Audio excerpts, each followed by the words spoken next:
Hello friends, कैसे हैं आप लोग। आशा करता हूं आप लोग बहुत ही अच्छे होंगे। देखिए दोस्तों, बिहार डीएलएड एंट्रेंस एग्जाम 2024 की बेस्ट तैयारी के लिए जो उर्दू में जो हिस्सा नसर से रिलेटेड जो सवाल पूछे जाते हैं, उनमें से जो कि मैं आपको इंपॉर्टेंस 1 से लेकर के 42 क्वेश्चन में आपको कराएगा। भी टोटल 42 क्वेश्चन कराएगा उर्दू में, जो कि हिस्सा नसर से रिलेटेड है और ये बहुत ही इंपॉर्टेंट है दोस्तों। अगर आपने इस वीडियो को देख लिया तो हिस्सा नसर से related Bihar DElEd entrance exam में जितने भी क्वेश्चन पूछेंगे, आप इतना यकीन माने कि टोटल जो कि आपसे आ जाएगा, है कि नहीं।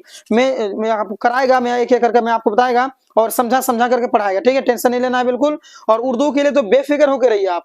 6:30 बजे प्रत्येक दिन जो कि हमारे चैनल पर जो कि वीडियो अपलोड होती रहती है, आप लोग देखा करें। तो चलिए वीडियो को स्टार्ट करते हैं। तो ये जो है कि दरसी किताब पर मबनी मारूजी सवालात मा जवाबात जो कि हिस्सा नसर से रिलेटेड है, बिहार डीएलएड के लिए एंट्रेंस एग्जाम के लिए बहुत ही बेस्ट है। आप लोग प्लीज देखें। पहला प्रश्न की तरफ देखें। इसमें कह रहा है कि शबनम कमाली का असल नाम क्या है। आपके सामने ऑप्शन है अलिफ अहमद रजा, मुस्तफा रजा, या फिर हसन रजा, या फिर अहसन रजा। तो शबनम कमाली का जो असल नाम था दोस्तों, वो हो जाएगा आपका ऑप्शन नंबर बी, यानी मुस्तफा रजा। साइड में आपको जॉब शो कर रहा है, आप लोग जो कि इसे देख सकते हैं। शबनम कमाली किस जिला में पैदा हुए। दरभंगा, सीतामढ़ी, मधुबनी, या फिर मुजफ्फरपुर। तो इसका सही आंसर हो जाएगा ऑप्शन नंबर जो कि बा, यानी सीतामढ़ी में, ठीक है। चलिए नेक्स्ट क्वेश्चन है कि हम्द में किसकी तारीफ की जाती है। हुक्मरान वक्त, बुजुर्गान दीन, अल्लाह ताला, हुजूर सल्लल्लाहु अलैहि वसल्लम। तो इसका जो है कि आपका ऑप्शन नंबर जी बिल्कुल राइट होगा, यानी अल्लाह ताला, ठीक है। हम्द में जो है अल्लाह ताला की तारीफ की जाती है और नात में नबी सल्लल्लाहु अलैहि वसल्लम की तारीफ की जाती है, ठीक है। चलिए नेक्स्ट है कि सुहेल आजिम आबादी के पहले अफसानों मजमुए का नाम क्या था। तो आपके सामने ऑप्शन है, तो इसका जो सही आंसर है वो आपका हो जाएगा ऑप्शन नंबर जी, यानी 4 चेहरे। सुहेल आजिम आबादी का इंतकाल कब हुआ। तो आपके सामने ऑप्शन है कि 1980 ईस्वी, 1981 ईस्वी में, 1982 ईस्वी में, या फिर 1963 ईस्वी में। तो इसका जो ऑप्शन नंबर अलिफ है, यानी 1980 ईस्वी में, ये बिल्कुल आपका राइट होगा, ठीक है। जो भी मैं क्वेश्चन करा रहा हूँ दोस्तों, इतना आप यकीन माने कि ये सभी के सभी जो कि डीएलएड एंट्रेंस एग्जाम में पूछे जाने वाले प्रश्न हैं और मैं वही सब क्वेश्चन कराता हूँ जो कि एंट्रेंस में जो कि इंपॉर्टेंस रहता है और पूछे जाते हैं, ठीक है। चलिए कि सुहेल आजिम आबादी का कौन सा अफसाना आपके निसाब में शामिल है। आंख में चोली, पोस की रात, भाभी जान, ठीक है। तो आपका जो कि सही आंसर हो जाएगा ऑप्शन नंबर जी, यानी भाभी जान। ये जो कि दरक्षा जो क्लास 10th में है, उसमें भी यही प्रश्न सेम आया हुआ था, ठीक है। अगर उस किताब को आपने अच्छे से पढ़ा है तो ये इसका जवाब जो कि आप पहले से जानते होंगे कि सुहेल आजिम आबादी का जो कि भाभी जान जो अफसाना था वो आपके निसाब में शामिल है, ठीक है। अच्छा, सुहेल आजिम आबादी के बचपन का नाम क्या था। तो मुजीबुर रहमान, या फिर हबीबुर रहमान, या फिर कलीमुर रहमान, या फिर अजीमुर रहमान। तो इसका जो सही आंसर है वो हो जाएगा अलिफ, यानी मुजीबुर रहमान, ठीक है। चलिए अब नेक्स्ट प्रश्न है कि सुहेल आजिम आबादी की पैदाइश कब हुई।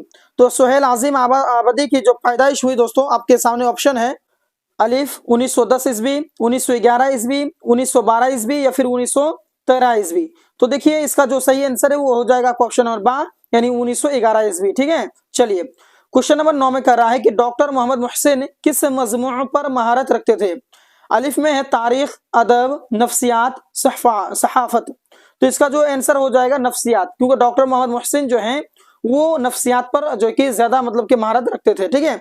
चलिए फटाफट क्वेश्चन करा रहा हूं, आप लोग ध्यान में रखेंगे और प्रत्येक सवाल को जरूर याद कर लेंगे। डॉक्टर मोहम्मद मोहसिन की पैदाइश किस शहर में हुई थी। ऑप्शन है पटना, मुजफ्फरपुर, लखनऊ, दिल्ली। तो इसका जो सही आंसर हो जाएगा दोस्तों वो हो जाएगा अलिफ, यानी पटना। फरार किस का अफसाना है। सुहेल आजिम आबादी, डॉक्टर मोहम्मद मोहसिन, या फिर कमर जहां, या शकील अख्तर। तो देखिए फरार जो है ये आपका ऑप्शन नंबर बा, यानी डॉक्टर मोहम्मद मोहसिन जो कि आपका राइट हो जाएगा। अब नेक्स्ट है डॉक्टर मोहम्मद मोहसिन की पैदाइश कब हुई। 1908 ईस्वी में, 1909 ईस्वी में, 1910 ईस्वी में, या फिर 1911 ईस्वी में। तो देखिए इसका जो ऑप्शन नंबर जी है वो बिल्कुल राइट होगा, यानी 1910 ईस्वी में डॉक्टर मोहम्मद मोहसिन की पैदाइश हुई है। उसके बाद में नेक्स्ट है कि निसाब में शामिल अफसाना कटी हुई शाख की अफसाना निगार कौन है। तो ये जो है कमर जहां है भैया, ठीक है। जो दरख्सा उर्दू को बेहतर तरीके से 10th में पढ़े हैं उन्हें इसका जवाब आता होगा कि निसाब में शामिल जो अफसाना कटी हुई शाख जो है वो कमर जहां से रिलेटेड है, ठीक है। चलिए उसके बाद नेक्स्ट प्रश्न है कि कमर जहां किस यूनिवर्सिटी में उस्ताद हैं। तो कमर जहां जो है पटना यूनिवर्सिटी, या फिर भागलपुर यूनिवर्सिटी, या फिर मगध यूनिवर्सिटी या फिर जो है कि मिथिला यूनिवर्सिटी। तो कमर जहां जो है वो भागलपुर यूनिवर्सिटी के जो है कि क्या थे, उस्ताद थे। ठीक है, चलिए जी। अब नेक्स्ट है कमर जहां के एक अफसानी मजमूए के का नाम लिखिए। चारागिर या फिर चार चेहरे, अनोखी मुस्कुराहट, आंख में चोली। तो इसका जो अलिफ है वो बिल्कुल जो है कि आपका सही हो जाएगा। नेक्स्ट है आपके सामने में कि कमर जहां का ताल्लुक शोभा बिहार के किस जिला से है, समस्तीपुर, दरभंगा, भागलपुर या फिर मुजफ्फरपुर। तो देखिए इसका जो सही आंसर है कि कमर जहां का ताल्लुक जो है वो आपका समस्तीपुर, कहा गया भैया, यहाँ देखिए अलिफ में है, समस्तीपुर जो है कि जिला से है, ताल्लुक उसका जो है समस्तीपुर जिला से है। ठीक है, चलिए जी। अब नेक्स्ट है कि निगार अजीम का अफसाना आशियाना किस तरह का अफसाना है। अलिफ में है नफ्सियाती, समाजी, रूमानी, जासूसी। तो इसका जो ऑप्शन नंबर बा है यानी समाजी, ये बिल्कुल आपका राइट होगा। ठीक है, चलिए जी।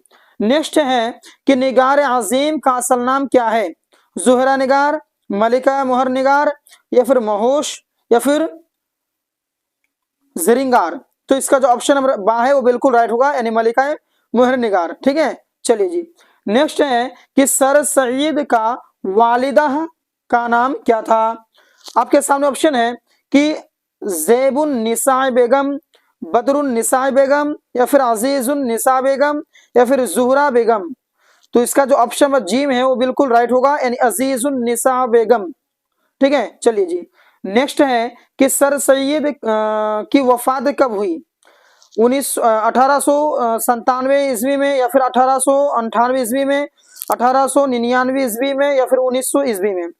तो देखिए इसका जो ऑप्शन है ऑप्शन नंबर बा बिल्कुल राइट होगा यानी 1898 ईस्वी में। ठीक है, चलिए। सर सैयद ने अलीगढ़ में कौन सा इदारा कायम किया, उस्मान यूनिवर्सिटी, जामिया मिलिया मुस्लिम यूनिवर्सिटी, जामिया हमदर्द। ऑप्शन नंबर जी बिल्कुल राइट होगा यानी मुस्लिम यूनिवर्सिटी। ठीक है, चलिए। ऐसा नहीं है कि आप नोट नहीं करेंगे भैया, नोट बिल्कुल करेंगे आप। ठीक है, प्रत्येक सवाल को अब जरूर याद करेंगे और इतना यकीन माने ना कि मैं जो भी क्वेश्चन करा रहा हूँ बहुत ही इंपॉर्टेंट है दोस्तों। ऐसे ही मैं बेतुका नहीं बोल रहा हूँ, ये इंपॉर्टेंट है तभी मैं आपको करा रहा हूँ, नहीं तो कोई जरूरत नहीं था। ठीक है, चलिए। डीएलएड एंट्रेंस एग्जाम की तैयारी करने के लिए जो है ना उर्दू का सबसे नंबर 1 चैनल है दोस्तों। आप हमसे जुड़े रहेंगे, आपको A to Z जानकारी मिलेगी। प्रत्येक दिन 6:30 बजे वीडियो अपलोड होती है, क्लास ज्वाइन करें और सरकारी कॉलेज प्राप्त करें। चलिए, अब नेक्स्ट है कि सर सैयद अहमद खान की पैदाइश कब हुई। आपके सामने ऑप्शन है कि 1816 ईस्वी में, 1817 ईस्वी में, 1818 ईस्वी में या फिर 1819 ईस्वी में। तो देखिए इसका जो सही आंसर है ना वो बिल्कुल राइट हो जाएगा 1817 ईस्वी। ठीक है, चलिए जी। अब नेक्स्ट है कि इनमें अब्दुल मुगनी की कौन किताब है, उर्दू शायरी पर एक नजर, जादाए तिदाल या फिर आब हयात या खुशबू। तो इसका जो है कि ऑप्शन नंबर बिल्कुल राइट होगा। चलिए, नेक्स्ट है कि अदब की पहचान के मजमूए निगार कौन है। तो अब्दुल मुगनी जो है ये मतलब कि ये राइट आंसर हो जाएगा। जो करीमुद्दीन अहमद, सर सईद अहमद और अख्तर और यनवी, ये बिल्कुल आपका गलत है। ऑप्शन नंबर अलिफ बिल्कुल राइट है। अब नेक्स्ट है कि अदब की पहचान किस तरह का मजमून है। आपके सामने ऑप्शन है कि इस्तिलाही, तनकीदी, सियासी, तारीखी। तो इसका आंसर हो जाएगा तनकीदी। ठीक है, चलिए। अब नेक्स्ट है कि अब्दुल मुगनी की पैदाइश कब हुई। अलिफ में है 1932 ईस्वी में, 1933 ईस्वी में, 1934 ईस्वी में या फिर 1935 ईस्वी में। तो इसका आंसर जी हो जाएगा बिल्कुल राइट यानी 1934 ईस्वी में अब्दुल मुगनी की पैदाइश हुई थी। लुत्फुर रहमान के वालिद का नाम क्या था। आपके सामने ऑप्शन है अब्दुल वदूद, अब्दुल महबूद, अब्दुल गफूर, अब्दुल शकूर। तो लुत्फुर रहमान के वालिद का जो नाम है वो हो जाएगा ऑप्शन नंबर जी यानी अब्दुल गफूर। ठीक है, चलिए। नेक्स्ट है कि ड्रामा की तकमील का लाजमी आंसर क्या है, प्लॉट, स्टेज, किरदार, मुकालमा। तो इसका जो ड्रामा की तकमील का लाजमी आंसर जो है वो है स्टेज। ठीक है, ये बहुत ही इंपॉर्टेंट, सही से आप जरूर नोट करेंगे। चलिए, अब नेक्स्ट है कि लुत्फुर रहमान की पैदाइश जो है कब हुई, 1940 ईस्वी में, 1941 ईस्वी में, 1942 ईस्वी में, 1943 ईस्वी में। तो लुत्फुर रहमान की जो पैदाइश है दोस्तों वो हो जाएगा ऑप्शन नंबर बी बिल्कुल राइट यानी 1941 ईस्वी में लुत्फुर रहमान की पैदाइश हुई थी। अब नेक्स्ट प्रश्न है कि नजीर अहमद ने किस तालीम और तरबियत के लिए नावेल लिखे। आपके सामने में है कि बेटियों के या फिर मुसलमानों के या फिर बेटियों के रिश्तेदारों के तो दोस्तों इसका जो सही आंसर है वो हो जाएगा ऑप्शन नंबर जिम, यानी बेटियों के। ठीक है, और नेक्स्ट प्रश्न है कि नजीर अहमद का इंतकाल कब हुआ? 1908 में, या फिर 1909 में, या फिर 1910 में, या फिर 1911 में? तो देखिए नजीर अहमद को जिन इंतकाल था दोस्तों वो हो जाएगा 1910 ईस्वी में। ठीक है, चलिए नजीर अहमद की पैदाइश कब हुई? 1835 ईस्वी, या फिर 36 ईस्वी, 1837 ईस्वी, या फिर 1838 ईस्वी में? तो नजीर अहमद की जो पैदाइश हुई है दोस्तों वो हो जाएगा 1836 ईस्वी में। ठीक है, चलिए अब नेक्स्ट है कि तौबतुन नसूह किसका नावल है? तो देखिए तौबतुन नसूह जो है कि आपका जो डिप्टी नजीर अहमद की, या फिर अब्दुल हलीम शरर की, या फिर प्रेमचंद की, हावी रुस्वा की? तो डिप्टी नजीर अहमद की, किसकी है? डिप्टी नजीर अहमद की। इसी तौबतुन नसूह का जो नावल है वो डिप्टी नजीर अहमद की, तो इसका ऑप्शन नंबर अलिफ बिल्कुल राइट होता है। नेक्स्ट है मैंने वह अंदाज तहरीर ईजाद क्या है कि मिरासला का मुकालमा बना दिया, यह कौल किसका है? ज़ौक़, गालिब, मौलाना आजाद, या सर सैयद? तो दोस्तों इसका जो सही आंसर है वो हो जाएगा ऑप्शन नंबर यानी गालिब की। तो गालिब का जो इंतकाल है दोस्तों वो हो जाएगा आपका 1869 ईस्वी में। शहनवाज की पैदाइश किस सूबा में हुई? तो शहबाज की पैदाइश जो है कि आपका बिहार में हुई। कहाँ? शहबाज की पैदाइश बिहार में हुई, बंगाल, यूपी, कश्मीर गलत। जेर निसाब खत में गालिब ने किसको मुखातिब किया है? तो जेर निसाब खत में जो है गालिब ने किरामत हुसैन हमदानी जो है कि को ही जो है कि क्या मुखातिब किया था। ठीक है, बाकी सलामत हुसैन दुरानी, या फिर मुस्तफ़ा खान शिफ्ता, या फिर हाल, ये गलत है। शहबाज की पैदाइश कब हुई? तो शहबाज की पैदाइश 1860 ईस्वी में हुई। शहबाज का इंतकाल कब हुआ? तो शहबाज का इंतकाल आपके सामने ऑप्शन है कि 1905 में, या फिर कब? तो 1900, इसका जो 8 बिल्कुल राइट होगा, ऑप्शन नंबर दाल बिल्कुल राइट, 1908 में। ठीक है, चलिए अब है कि 40 में कि मेहदी अफादी यूपी के किस शहर में पैदा हुए? गोरखपुर, लखनऊ, इलाहाबाद, अलीगढ़? तो इसका आंसर हो जाएगा गोरखपुर। मेहदी अफादी को उर्दू के अलावा और किस जबान में मुहारत हासिल थी? तो इसका जो अंग्रेजी में, मेहदी अफादी को उर्दू के अलावा अंग्रेजी में जो कि महारत हासिल थी। मेहदी अफादी का असल नाम क्या था? ये जवाब आप जो कि कमेंट करेंगे, मेहदी अफादी का असल नाम क्या था? और इसमें दोस्तों मैं अभी आपको बता देता हूं कि मैं अभी आपको जो कि 1 से लेकर के 41 तक का क्वेश्चन जो कि मैं हल कराया आपको। अब बारी है आपको 42 का कमेंट करें कि मेहदी अफादी का असल नाम क्या था, इसके बारे में आप कमेंट करेंगे। ठीक है, और अभी मैंने दरसी किताब पर मबनी मारूजी सवालात मा जवाबात जो कि हिस्सा नसर से रिलेटेड था, इसमें से जो कि मैं आपको 1 से 42 तक क्वेश्चन कराया हूं, और ये बहुत ही इंपॉर्टेंट था। और दोस्तों मैं आपको बता देता हूं कि अगर आपने इन्हें याद कर लिया ना, जैसे डीएलएड एंट्रेंस एग्जाम के लिए हिस्सा नसर से जितने भी सवाल आने थे सारा सवाल मैं करा दिया। अब इनमें से कुछ ना कुछ तो जरूर आएगा ही। तो अगर आप इस वीडियो को पूरा देखे हैं, बेहतर तरीके से समझे हैं, तो आप इतना याद रखें कि हिस्सा नसर से आपको टेंशन लेने की कोई जरूरत नहीं है। ठीक है।